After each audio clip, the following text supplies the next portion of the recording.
кішкентай бір сүйкімді қыз өмір сүріпті. Анасы оны өте жақсы көреді екен. Әжесінің де ең сүйікті немересі еді. Бірде әжесінің немересінің туған күніне қызыл телпек сыйлапты. Қыз әжесінің сыйлығын басынан тастамай киіп жүретін болыпты. Содан бері көршілер кішкентай қызы қызыл телпек деп атап кетіпті. Бір күні анасы бәліш пісіріп қызына: «Қызым, мына бәлішпен бір құты майды әжеңе апарып, жағдайын біліп қайтшы», дейді.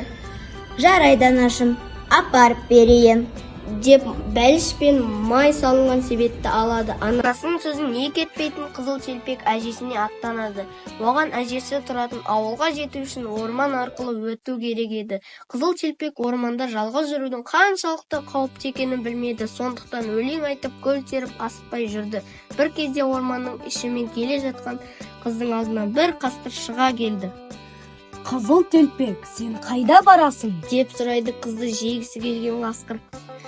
«Мен әжемнің үйіне барамын. Оған анамның пісірген бәлішін және бір құты май алып бара жатырмын», дейді қыз.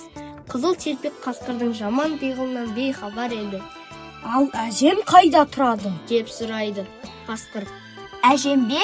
Ол орманның ар жағындағы ауылда, ауыл шетіндегі диірменнің жанындағы бірінші үйде тұрады», деп қызыл телпек қасқырға әжесінің тұратын жерін дәл айтып береді. Бұл кезде жақын маңда отыншылар ағаш кесіп жатқан болатын.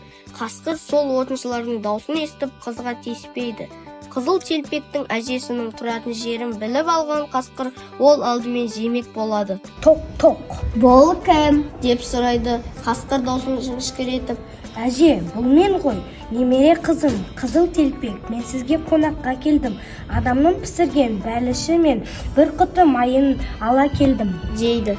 Бұл кезде ауырып төсек тартып жатқан әже шынымен немересі келген деп ойлап: «Айналайын қызым, тұтқаның жанында жіпті тартсаң есік ашылады», дейді дауыстап.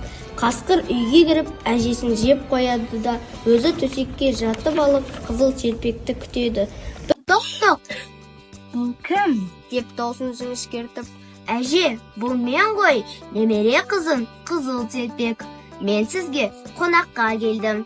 Анамның пісірген бәлішін мен бір құты май ала келдім», дейді. Әжесінің орнына жатып алған қасқыр жіңішке даусымен: «Айналайын, қызым, тұтқаның жанындағы жіпті тартсаң есік ашылады», дейді дауыстап. Қызыл телпек ішке кіріп әжесінің жанына кербетке келіп отырады.